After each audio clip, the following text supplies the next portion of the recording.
what is Andrea Lucy Designs? It's a combination of many things. Yes, it's a label and I design clothes, but I've just poured everything that I have into it. And Andrea Lucy Designs it's me, and it's how I feel, because I would see all these other women wearing beautiful clothes, and deep inside, I wanted to look that way too. Then I wanted to wear what I wanted to wear, but I just couldn't find it. And for years it was like torture. Andrea Lucy Designs it's more than a label to me, and it's more than a business, because it's me, and it's everything that I as a woman have wanted and want to share with other women and make them feel worthy too. And so that so every woman can feel that they can dress how they feel on the inside. Ethics and integrity are so important to me. They are the cornerstone of my brand. I would never want to succeed on the back of anybody else's hardship. And in doing that, I'm a Melbourne designer. I'm looking at local production. So, made in Melbourne, designed in Melbourne. And, you will never find a child making my garments. I couldn't live with myself if I knew that my things were being made by a woman or a man who's being oppressed, paid peanuts, treated awfully. It's so important to me that my clothes are ethically made. But because my clothes are made in Melbourne and designed in Melbourne, I have a very good relationship with my manufacturer, who is also my mentor. So little shout out to Julia, she's amazing. Unlike other brands and other designers, I'm very hands-on. I know, I'm there every step of the way with my clothes. And, we're being made locally, I can control the quality. Every little detail has been thought of there, and there's not one little thing that's overlooked. You can guarantee that the inside of my garments have been thought out as much as the outside. Every little element of my designs has been very, very well thought out and planned, as with the construction and the quality.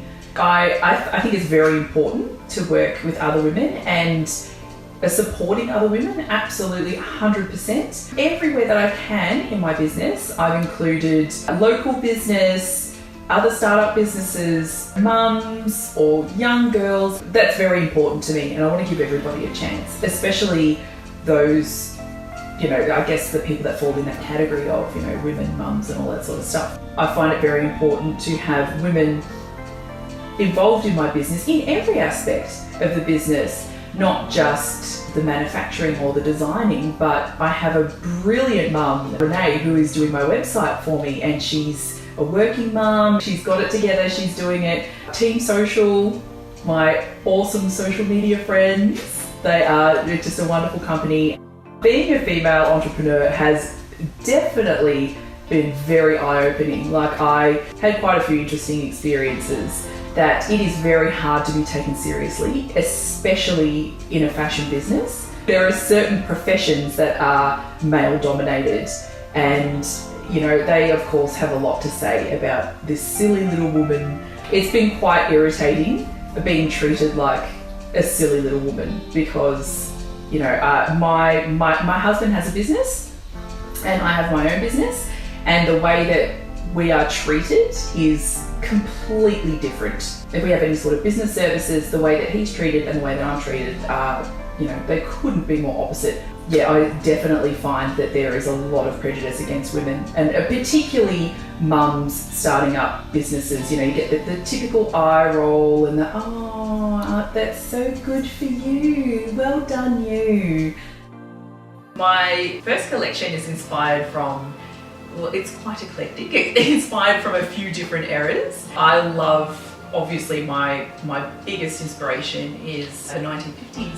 And I really believe that women in the 1950s, they just really knew how to dress. There was a process. So young girls in their 20s were only allowed to wear a certain kind of style, and it was kind of very preppy, sort of, cardigans, no full skirts, sort of, subdued silhouettes. As soon as a woman turned 30, it was like she was allowed to become a glamazon, and she was, this is what we're talking about, the small, tiny little waists, big full skirts, and that's what really excites me. I love the drama of the 1950s and those really exaggerated silhouettes. So my first collection is very much inspired by the 1950s, but with a little bit of a 1980s twist. The 80s was a decade of excess and drama, and I love 80s fashion in the big sleeves.